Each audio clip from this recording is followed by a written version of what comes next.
Assalamualaikum friends, this is me Atika and I'm going to explain the summary of how to finish everything you start. This book is written by Jen Yager. In this book, Jen Yager guide you the practical and productive living style. Okay, it is a self-help book that provides practical tips and strategies for overcoming procrastination. अब काफ़ी सारे लोगों को नहीं पता कि procrastination क्या है, तो मैं ये बताती हूँ कि जब इंसान अपना काम कल पर छोड़ देता है ना, सुस्ती और काहली का शिकार होता है, तो वो चीज़ प्रोक्रास्टिनेशन कहलाती है। वो सुस्ती, वो काहली के के अकॉर्डिंग इंसान अपना काम कल पे छोड़ देता है। ठीक है। This book emphasizes the importance of setting specific goals by breaking projects down into smaller tasks. इस बुक में जो जैन यागर हैं वो दो आपको स्ट्रेटजीज बताते हैं ना। एक ये कि आपने अपने टास्क को स्मॉलर पार्ट्स में डिवाइड करके परफॉर्म करना है, और सेकंड वन ये कि आपने अपने ऑब्स्टेकल्स और डिस्ट्रैक्शंस को खुद से दूर कर लेना है। अब जो फर्स्ट पार्ट है, इसका जो फर्स्ट पॉइंट है कि आपने अपने टास्क को इफ़ेक्टिवली एफिशिएंटली किस तरह से परफॉर्म करना है और पाया तक मेल तक पहुंचाना है, गिव अप नहीं करना। वो स्मॉलर पार्ट्स में डिवाइड करके उस टास्क को वो किस तरह से, अब मैं आपको एग्जांपल देती हूँ।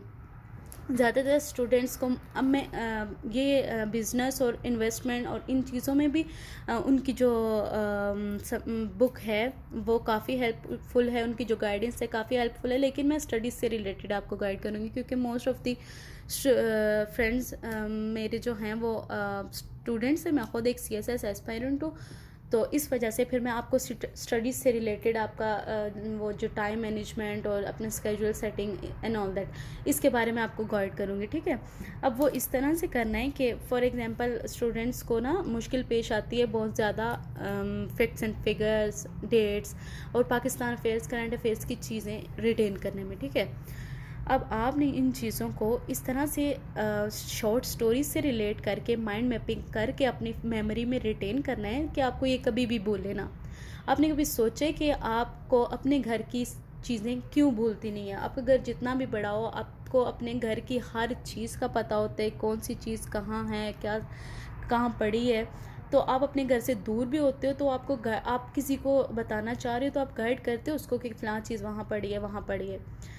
तो यही हिसाब हमारे माइंड का है कि जो हमारा माइंड है ना, वो एक तो पिक्टोरियल प्रेजेंटेशन को जल्दी एक्सेप्ट करते हैं, जो चीज़ें आप देख रहे हो, और उसके अलावा उन चीज़ों को जल्दी पिक करता है जो चीज़ें आपने इंजॉय करके पढ़ी हों। तो ये जो बोरिंग चीज़ें होती हैं ना, ये पाकिस्तान अफेयर्स, करंट अफेयर्स, ये फैक्ट्स एंड फिगर्स, ये डेट्स, इनको आप शॉर्ट स्टोरीज से लिंक करके जो चीज़ें बोरिंग आपको नज़र आती हैं उनको शॉर्ट स्टोरी से लिंक करके पढ़ें, ताकि ये आपको लॉन्ग टर्म मेमोरी में सेव हो सके और आपको ये हमेशा रिटेन रहें। क्योंकि मकसद हमारा सिर्फ रीडिंग करना, सिर्फ उस चीज़ को पढ़ लेना नहीं होता। ठीक है।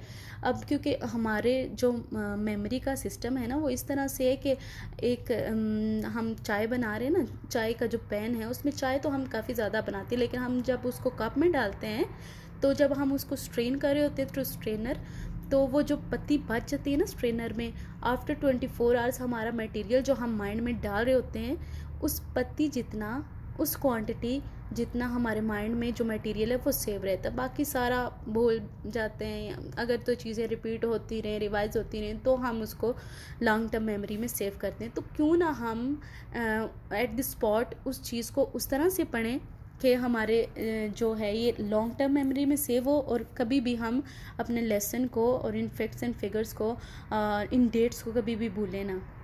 तो मैं आपको बताती हूँ ये ट्रिक कि हम इनको स्मॉलर पार्ट्स में किस तरह से डिवाइड करेंगे। पहले मैं स्टडीज़ का बताती हूँ कि हम किस तरह से हम रख सकते हैं डेट्स को याद। अब देखें कि OIC जो है, ऑर्गेनाइजेशन ऑफ इस्लामिक कोऑपरेशन, मुझे ना अक्सर ऑर्गेनाइजेशंस की पता था कि इस्टेब्लिश कब हुई है, उनकी वो डेट्स नहीं याद रहती थी कि पाकिस्तान ने इनको कब ज्वाइन किया है। अब OIC जो है, ऑर्गेनाइजेशन ऑफ इस्लामिक कोऑपरेशन, वो 1966 में पाकिस्तान ने उसको ज्वाइन किया था। ठीक है। अब ये डेट मुझे किस तरह से याद रही है कि मैं एक पंजाबी स्पीकिंग हूँ, तो मैंने इसको शॉर्ट स्टोरी से इस तरह से रिलेट किया था कि ओ जद्दा आई सी, ओ सऊदी अरेबिया जद्दा आई सी जंग तो 1 साल बाद 1966 विच। अब हर एक को पता है कि 1965 को वर्ल्ड वॉर जो जंग हुई थी पाकिस्तान और इंडिया की, ठीक है, वो 1965 की जंग का सबको पता है, किसको नहीं पता।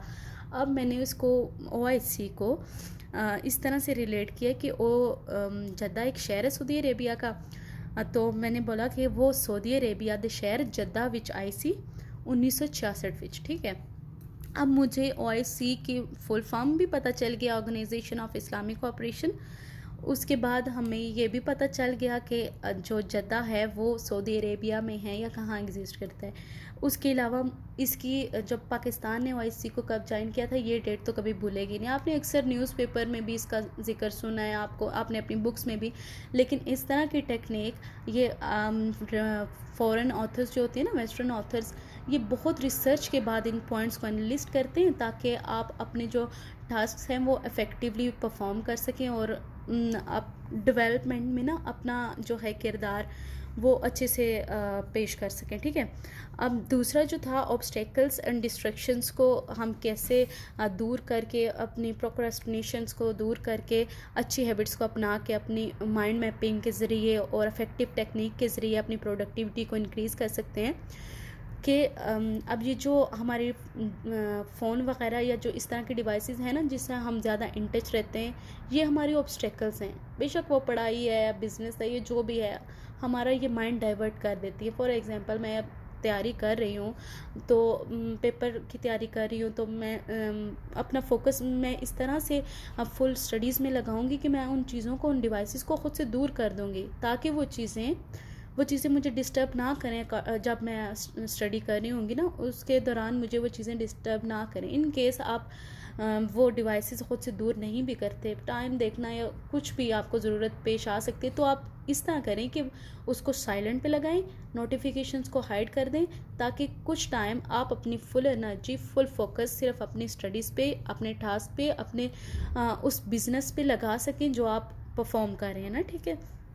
अब दूसरा, अगर बिज़नेस की बात की जाए, तो इन्वेस्टमेंट की बात की जाए, तो आपने अगर तो आपके पास इतनी इन्वेस्टमेंट नहीं है कि आपको बड़ा बिज़नेस स्टार्ट कर दें, तो कोई बात नहीं है।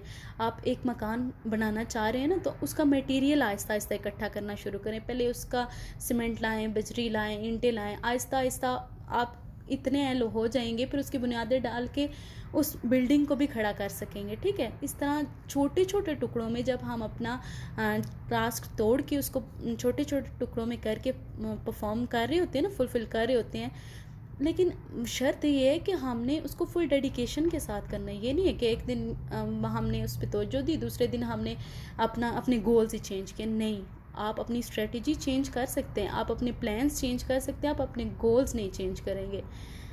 That's all from my side. Next इंशाल्लाह मैं आपसे रिच डैड पुअर डैड की समरी शेयर करूँगी। बहुत अच्छी बुक है, बहुत इफ़ेक्टिव है।